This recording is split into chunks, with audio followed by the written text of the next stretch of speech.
Mari kita lanjutkan belajar membaca daripada karangan guru kita tercinta Abu Yahya, tips sukses di bulan suci Ramadan.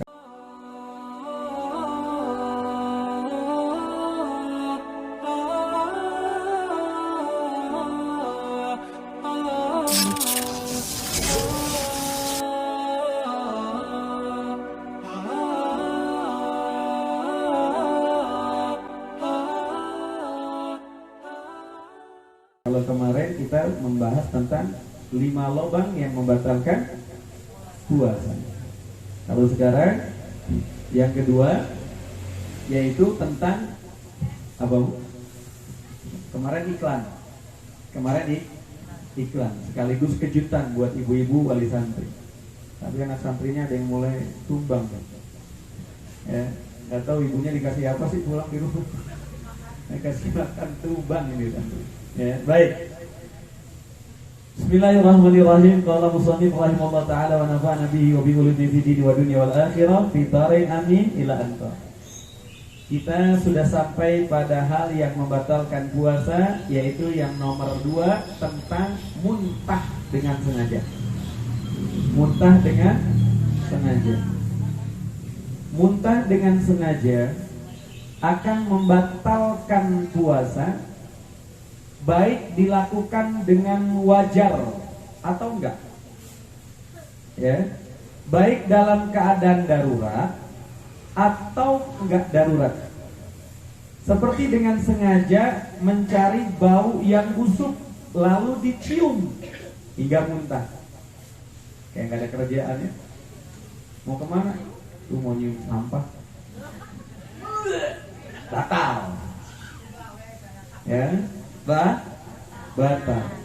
Jadi jangan sampai diantara kita menganggap hal seperti ini biasa. Tapi ada orang, saya pengen batalin. Gimana caranya? Saya nyium sampah. Ngapain nyium sampah yang repot? Minumnya langsung. Iya. Tapi jangan santri praktek. Ya. Mencium sesuatu yang bau agar bisa menjadi muntah. Berbeda jika muntah yang terjadi karena tidak disengaja, maka hal itu tidak membatalkan puasa.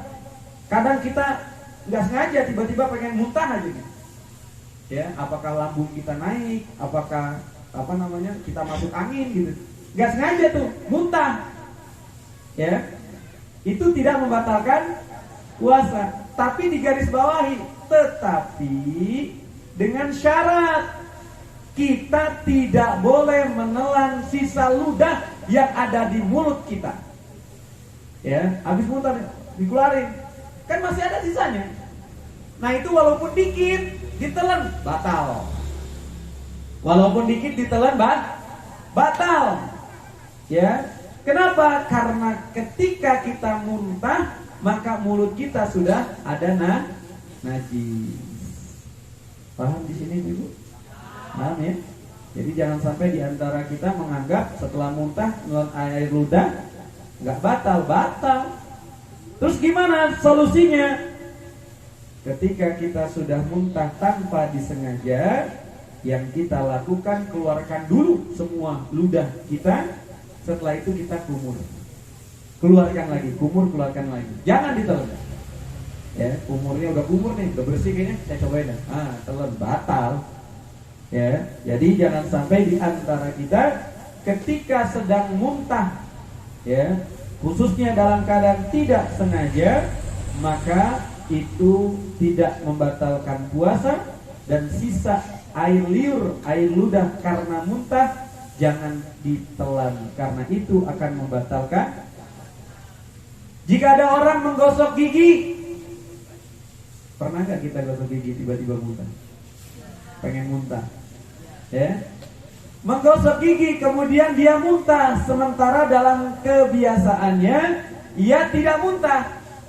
Saya mah nggak pernah muntah gosok gigi. Tapi sewaktu-waktu ada saat waktu tertentu dia ternyata muntah. Saat menggosok gigi maka muntah tersebut dianggap tidak sengaja dan tidak membatalkan Karena kan nggak setiap hari dia muntah. Jadi sewaktu-waktu aja, nggak dijadwalin. Besok kayaknya ini saya gosok gigi muntah. Hebat benar dijadwalin.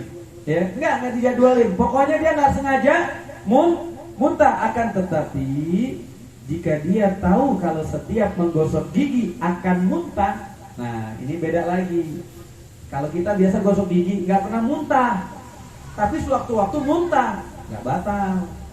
Nah tapi kalau kita nih dari awal Ramadan kita gosok gigi muntah, jangan gosok gigi hari kedua, ketiga, keempat, jangan. Kenapa? Karena kita ternyata kalau gosok gigi akan menyebabkan muntah. Maka dihukumi menggosok gigi yang semula tidak halal menjadi haram. Ya, astagfirullah, biar bersih, biar wangi, biar nggak bau. Katanya orang puasa bau.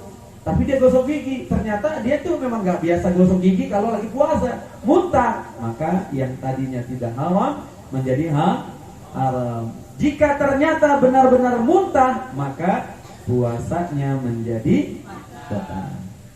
Kemudian apabila memasukkan, ini penting juga nih.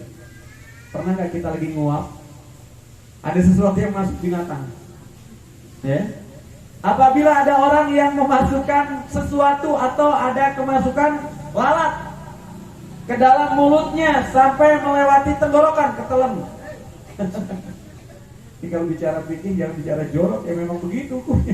Kemudian dia berusaha untuk mengeluarkannya hingga keluar, maka puasanya menjadi batal. Ya. Jadi ketika masuk nih ke tenggorokan, terus dia berusaha buat ini kayaknya sesuatu nih keluar, maka puasanya menjadi batal. Karena sama seperti muntah yang disengaja. Ya, padahal dia nggak pengen muntah, tapi ada sesuatu yang masuk ke dalam mulutnya, dikeluarin biar mulut yang sesuatu ini nggak ketelan, maka itu menjadi sebab dia batal puasa. Ya. Nah, gimana kalau ada sesuatu yang masuk? Lagi menguap, misalnya, lagi menguap ada yang masuk. Nauzubillah lalat, makanya nguapnya ditutup. Ya, nguapnya ditutup. Masuk ke dalam, telan, biar gak batal. Kalau ditelan nggak batal, dikeluarin batal. Siapa yang mau nolong lalat? Ya. Jadi kalau ada sesuatu yang masuk nih, nggak sengaja kita naik motor, masuk telan aja udah. Apa tuh binatang yang kecil-kecil? Yang di jalan suka bikin mata pori, bener. Ya. Kita lagi nggak sengaja nih nguap karena ngantuk naik motor, ngantuk masuk dalam, telan udah. Ya, kayak ada mas keluarin, batal. Masukin, telan aja. Ya, itu tidak akan membatalkan. Maksudnya ketika udah nyampe di tenggorokan, ya kalau masih kerasa di lidah ya keluarin. Ya, kerasa di lidah keluarin. Lagi naik motor ada yang lempar permen, masuk. Ya, ya misal atau melempar es krim, masuk. Belum nyampe tenggorokan, buang. Belum nyampe tenggorokan, buang. Tapi pas dilempar, pas banget nyampe tenggorokan, telung. Karena tadi kan mencontohkannya lalat, kagak ada yang mau. Ya, es krim nih. Tapi jangan disengaja. Ngomong sama suaminya, Pak coba lemparin es krim. Ketelan Pak, gimana? Ya sengaja, batal. Ini kita lagi nggak sengaja, nggak niat. Kayak kemarin kami, masya Allah, lagi jalan ke arah Ciawi Gebang, Legok apa ke sana tuh. Nah, kami ke sana, itu masya Allah ada orang yang istimewa. Jadi dia bawa kantong kresek kayak isinya sampah gitu, sama kayak styrofoam. Tapi di jalan raya ke tengah, agak ke tengah ke kiri, lawan arus. Setiap ada motor yang lewat, begini, kan kaget. Ya, dalam hati saya kalau contoh ini contoh banget nih. Kalau dia melempar es krim, saya mangap. Saya telan. Ya, jadi orang ya istimewa. Itu setiap orang lewat digituin. Nah artinya itu kan gak sengaja. Kita gak pernah janjian sama dia. Kau pura-pura gila ya, nanti lempar itu ntar aku telan. Enggak, itu sengaja. Nah kalau yang nggak sengaja, ya boleh. Kayak lalat masuk ke mulut, dia sengaja nggak? Ya enggak, orang dia nggak pernah janjian sama kita. Mangap, kita saya masuk. Ya saya boleh juga yang mau. Ya. Jadi sesuatu yang tidak disengaja masuk ke dalam mulut kita, maka jangan dikeluarkan, telan. Kalau sudah di tenggorokan. Tapi kalau baru di mulut, keluarin. Ya, kalau belum nyampe tenggorokan, keluarin. Kemudian berbeda dengan dahak. Nah, ini juga penting banget, ya. Kadang di antara kita sudah ada dahak, ya.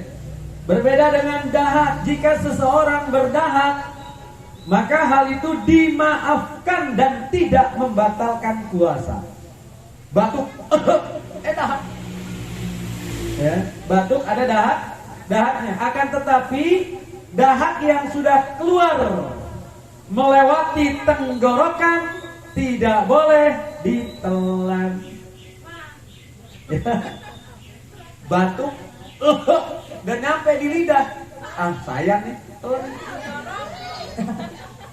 Ya kali aja, saya sih nggak tahu, kan orang masing-masing.